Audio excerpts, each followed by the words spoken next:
Le réseau souterrain et la civilisation cachée. Bonjour.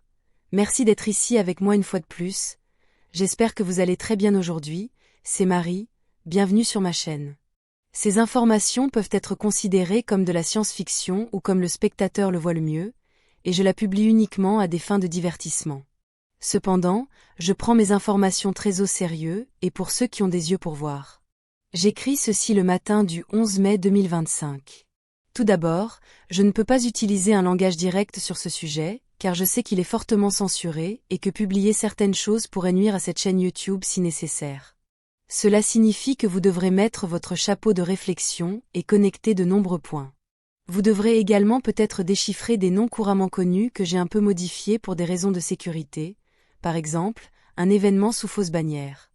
Je déguiserai cela en science-fiction, mais en fin de compte, c'est ainsi que je me cache de toute façon. Tout cela vise principalement à confondre les ordinateurs de censure, car il est beaucoup plus difficile de le faire avec de vraies personnes. Il était une fois une planète lointaine de classe M, si éloignée de chez nous, qu'elle est techniquement considérée comme étant dans l'espace profond, et tous les vaisseaux spatiaux qui la visitent doivent fonctionner avec un soutien minimal de leur planète d'origine, même si elle est également considérée comme étant dans une zone à fort trafic, administrée par la Fédération Galactique. Cette planète de classe M, la troisième de sa puissante étoile jaune, qui est beaucoup plus forte que la nôtre qui est plus douce, est située à environ 440 années-lumière de la nôtre et s'appelle Trahe. Mettez votre chapeau de réflexion. La planète Trahe a une structure socioculturelle très compliquée, contrairement à la plupart des autres, ce qui la rend extrêmement difficile à comprendre même pour les chercheurs les plus expérimentés. Le problème avec la planète Trahe est qu'elle est fortement fragmentée en plusieurs civilisations plus ou moins isolées, avec différents niveaux de développement socioculturel, éthique et technologique, et l'une d'elles ne connaît officiellement pas l'existence des autres au point d'être maintenue dans l'ignorance et sous un lourd système de manipulation de la perception pour être plus efficacement exploitée par les autres plus avancés. C'est tellement controversé que le simple fait qu'elle soit manipulée en termes de perception et de réalité, est même remis en question par des civilisations interstellaires observatrices. Le problème est qu'elles sont également manipulées en termes de perception pour penser que tous les mensonges qui sont racontés à la population générale de la planète Trahe sont pour leur propre bien et pour l'évolution de leurs âmes et font partie de leur plan de vie. Malheureusement, les preuves montrent que la plupart de ces civilisations interstellaires observatrices tombent encore dans les mensonges manipulateurs de l'organisation qui administre la planète Trahe, et seules quelques-unes ne le font pas, mais ces quelques-unes n'ont réussi à s'organiser pour s'entraider que depuis moins d'1 an, donc leur mouvement de résistance n'en est qu'à ses premiers pas. Au moins, ces quelques races stellaires, qui incluent toutes celles du groupe d'étoiles des Pléiades, la Confédération Féline-Urma et la puissante Antaria, peuvent travailler ensemble en s'aidant mutuellement avec leurs forces particulières de manière organisée, et ne sont plus toutes fragmentées et travaillant seules. Certains appellent ce groupe pas si petit de nations stellaires, des théoriciens du complot spatial, car c'est exactement ce qu'ils sont. La planète Trahe est essentiellement divisée en deux civilisations principales à l'échelle mondiale, l'une interstellaire et l'autre pas du tout, et continue à faire des pas ridicules dans le cosmos en utilisant des fusées de très basse technologie avec du feu sortant de leur arrière-train. Cette civilisation moins développée vit presque exclusivement à la surface de la planète Trahe, où sa présence et ses activités sont facilement surveillées par les autres civilisations beaucoup plus développées, les nations stellaires et la Fédération Galactique. L'autre civilisation plus avancée de la planète Trahe est structurée de telle manière qu'elle se mêle fortement à la première à la surface, principalement à des fins manipulatrices, où elles se mélangent toutes deux dans une structure sociopolitique confuse qui rend difficile de savoir où l'une se termine et où l'autre commence. Ce qui est clair, c'est qu'il existe une élite puissante qui gouverne la majeure partie de la population de surface en utilisant de fausses structures politiques, des mensonges et une manipulation hautement contraire à l'éthique. Cette élite est directement connectée à leurs maîtres, qui sont plus puissants qu'eux, et qui appartiennent à l'autre civilisation plus avancée. Bien que la civilisation avancée qui gouverne la moins avancée se mêle beaucoup à elle à la surface, elle crée également des espaces où elle peut se développer sans que la moins avancée n'interfère. Et lorsqu'elle apprécie une zone habitée par des membres de la moins avancée, elle recourt à l'abus de sa haute technologie pour créer des événements hautement destructeurs qui seront prétendument attribués plus tard à des causes naturelles, tout cela pour s'emparer et monopoliser des lieux désirés à la surface. Tout cela dans un cadre hautement contraire à l'éthique, qui montre également qu'ils peuvent être technologiquement plus avancés, mais ils ne le sont certainement pas en matière d'éthique et de spiritualité, d'autant plus qu'ils recourent à des stratégies maléfiques qui incluent l'invocation de forces obscures non physiques provenant du bas astral. La civilisation plus avancée est très vaste, donc elle a besoin d'espaces étendus pour se développer seule, sans l'interférence de la moins développée qu'elle exploite cruellement. Bien qu'elle se mélange beaucoup avec la civilisation de surface moins développée, elle a eu recours à un développement souterrain, dans un vaste et complexe réseau de systèmes de cavernes artificielles et naturelles qui s'étendent profondément à l'intérieur de la surface de la planète Trae. Ce fait est connu de manière limitée par certains soi-disant théoriciens du complot fou qui sont membres de la civilisation de surface, mais ils ne connaissent pas l'ampleur complète du réseau souterrain et à quel point il est avancé et vaste. Des civilisations interstellaires hautement avancées, comme celle dont je fais partie, possèdent des vaisseaux spatiaux capables de cartographier de vastes zones de l'espace, et avec un détail extrême. Cette même technologie a été utilisée pour cartographier les structures souterraines de la planète Trae il y a quelque temps, mais ce n'est qu'au cours des derniers mois qu'elle a encore progressé, alors que leur nation stellaire scanne profondément dans la croûte de la planète Trae, tout en cherchant leurs personnes disparues qui ont été prises contre leur volonté par des membres de cette seconde civilisation plus avancée. Ce que nous avons découvert en utilisant notre équipement de scan avancé installé dans le nez de nos grands vaisseaux spatiaux, c'est que le réseau souterrain de la civilisation plus avancée est au moins 3 fois plus grand que la civilisation qui vit à la surface de la planète. C'est difficile à croire pour la majorité des membres de la population de surface qui ont même du mal à creuser un trou dans leur jardin pour planter un arbre, donc ils pensent que creuser un vaste réseau souterrain à l'échelle planétaire serait impossible, car ils ne comprennent tout simplement pas la technologie existante que possède la civilisation plus avancée. Ils peuvent creuser sous terre des centaines de mètres en une seule journée, en utilisant d'énormes équipements de forage alimentés par des réacteurs nucléaires qui non seulement créent la cavité, mais utilisent également le matériau excédentaire pour recouvrir les murs d'une finition lisse, céramique, ultra dure et hautement résistante qui garantit l'intégrité structurelle du tunnel ou de la cavité. Et ces machines le font en même temps, créant la zone finie au fur et à mesure qu'elles creusent à travers la roche la plus dure. La roche dure ne rend pas le creusage plus difficile, car c'est même ce qui est le plus souhaitable, car cela garantit encore plus de stabilité et d'intégrité structurelle. Il s'agit d'une machine qui fait fondre la roche et le matériau de déchets, les déplaçant sur les côtés pour créer des murs et un sol fini, donc il n'y a pas de matériaux en vrac à éliminer au cours du processus. La planète Trae, comme toute autre planète, n'est pas entièrement solide, mais elle n'est pas non plus creuse. Comme beaucoup le prétendent, il s'agit plutôt d'une structure de fromage gruyère, avec de grandes zones caverneuses à diverses profondeurs qui peuvent ou non se connecter. Ce sont celles qui sont exploitées par la civilisation plus avancée sur la planète Trae, où ils ont construit et développé de grandes villes. Car la planète Trae n'est pas structurée sous terre comme on l'a raconté à la civilisation moins avancée, son manteau et ses poches de magma ne sont pas aussi profonds, et ne se trouvent pas partout sur la planète comme on le dit. Les plaques tectoniques de la planète, leurs limites, leurs comportements et leurs mouvements sont également bien connus de la civilisation plus avancée, et sont pris en compte lors de la planification de leurs nouveaux réseaux de tunnels, qui sont également équipés de jonctions flexibles, d'installations de sécurité à valves isolantes en cas de défaillance, ou si l'eau s'infiltre par une fracture improbable. Et tout ce qui est nécessaire pour que leur système de tunnels survive à un déplacement tectonique naturel.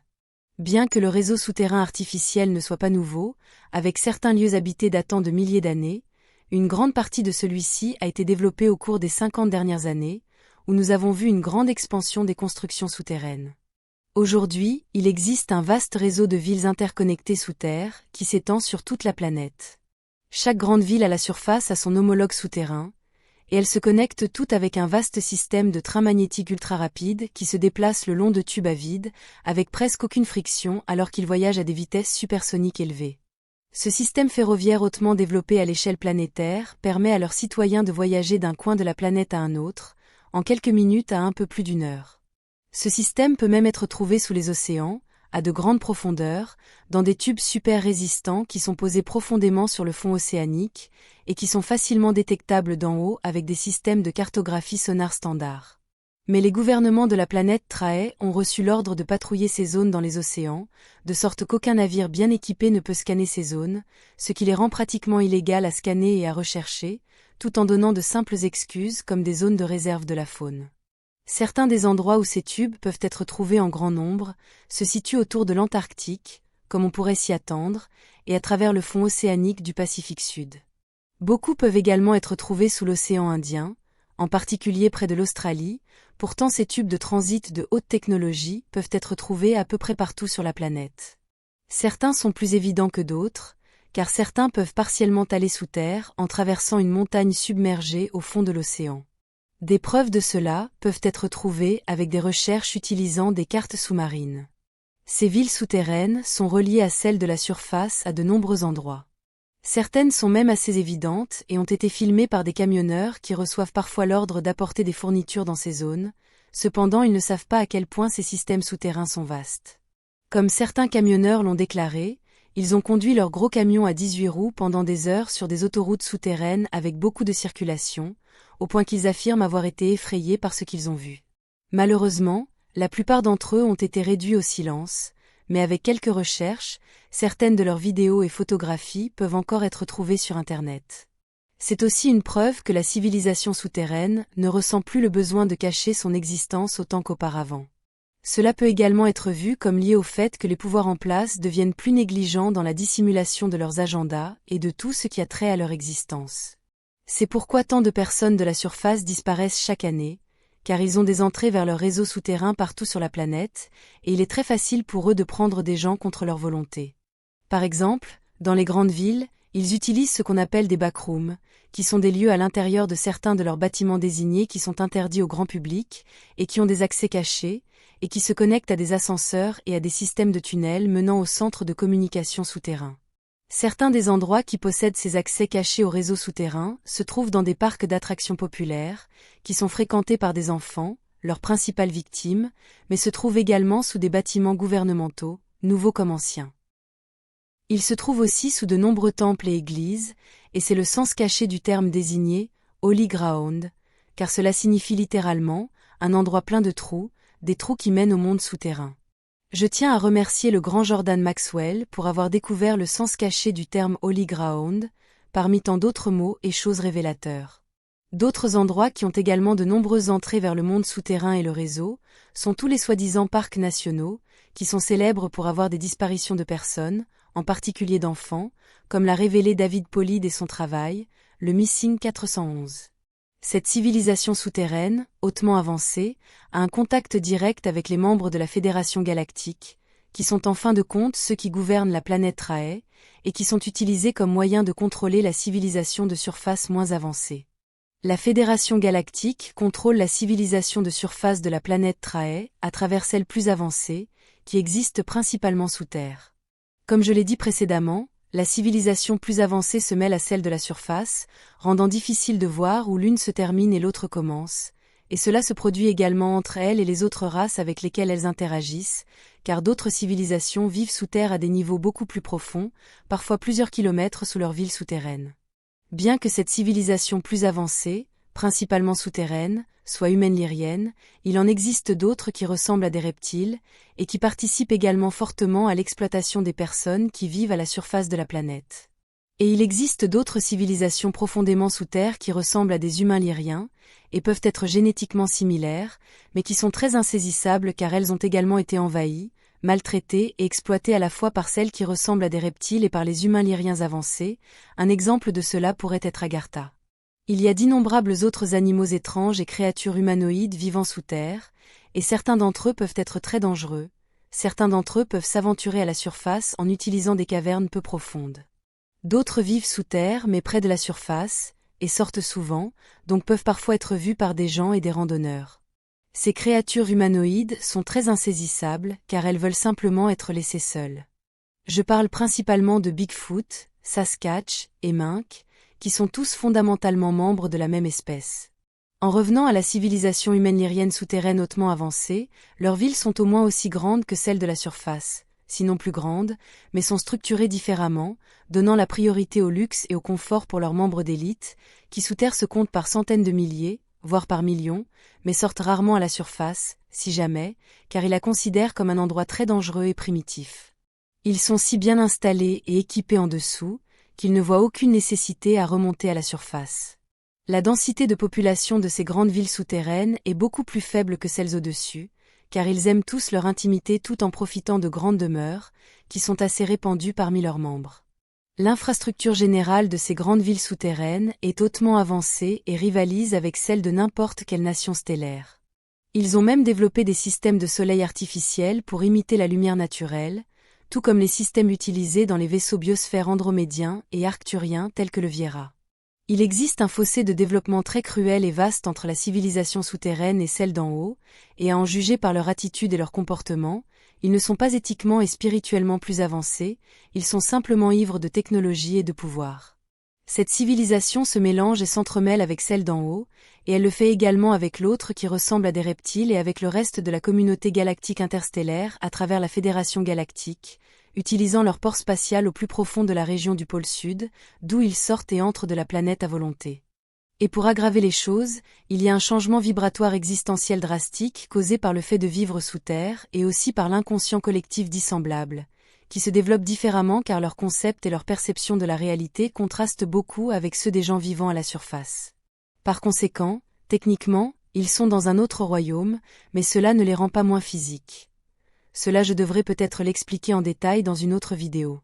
Le simple fait qu'ils vivent et résident sous terre les rend très difficiles à suivre et à étudier, même en utilisant des systèmes de pénétration au sol hautement avancés, tels que ceux des grands vaisseaux stellaires avancés en orbite autour de la planète. J'ai dit beaucoup de choses aujourd'hui, sachez cela, et digérez cette information, c'est la planète sur laquelle vous vivez, et comment elle est structurée, et tout cela vous affecte profondément. Il faut le savoir, aussi difficile que cela puisse être à traiter mentalement. La réalité n'est pas structurée comme on vous le dit. Ce sera tout pour aujourd'hui. Comme toujours, merci d'avoir regardé ma vidéo, d'avoir liké, partagé, et de vous être abonné pour davantage.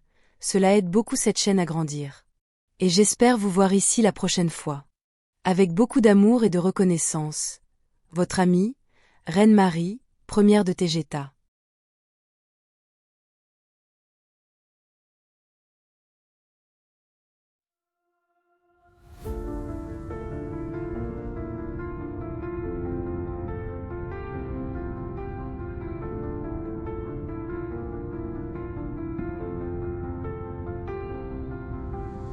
Dans l'immensité des cieux, nos rêves se déploient. Une étoile de nos voeux vers un monde de joie. Chaque lumière dans la nuit raconte une histoire, un voyage infini aux confins de l'espoir. Nous sommes des voyageurs sous un ciel infini, portés par des ailes d'astres sans un rêve ébloui. Nos cœurs battent à l'unisson dans la danse des étoiles, un amour sidéral nous emporte